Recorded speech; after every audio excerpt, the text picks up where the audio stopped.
আসসালামু আলাইকুম। আজকে তোমাদের সাথে আমি নতুন একটা এবং খুবই ভিন্ন ধরনের একটা রেসিপি শেয়ার করব। প্রথমে আমি তোমাদেরকে দেখাচ্ছি এই যে ভাতটা, যেটা একটু মাখা মাখা করেছি, সেটা হচ্ছে সরিষার তেল, পেঁয়াজ, রসুন, শুকনো মরিচ সব দিয়ে লবণ দিয়ে মাখিয়ে নেওয়া হয়েছে। আর এটা আমরা দুপুরে খেয়েছি, খাওয়ার পরে যতটুকু ভাত বেঁচে গেছে সেটাকে এখন আমি কি করব, সেজন্য ভাবলাম যে কোনো কিছু একটা বানিয়ে ফেলি এটা দিয়ে।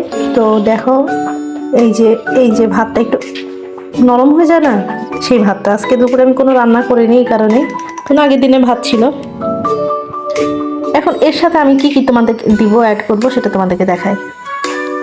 এর সাথে আমি নিয়ে নিয়েছি পেঁপে কুচানো, আর এটা পালং শাক, আর নিয়েছি এখানে কালো জিরা, আর নিয়েছি সামান্য হলুদ, আর এর সাথে নিয়ে নিব পরিমাণ মতো লবণ। আমি 1 চা চামচ পরিমাণ লবণ নিলাম, কারণ আমার এখানে পরিমাণ তো অনেক, পেঁপে আছে, তাই না? সবগুলোকে একসাথে মেখে নেব। সুন্দর করে মেখে নিয়ে যদি প্রয়োজন হয় তবে আমি একটু এখানে আটা দিব, আর নয়তো দিব না।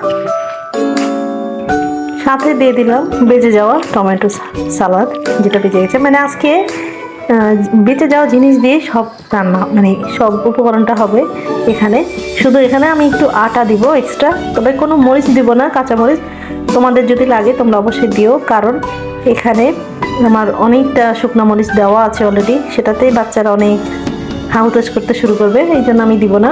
তোমরা অবশ্যই কাঁচা মরিচ দিও, একটু পেঁয়াজ কুচায় দিও। আমি এখন আর নতুন করে কিছুই দিব না। আর এর সাথে দিয়ে দিব আমি একটু চালের আটা,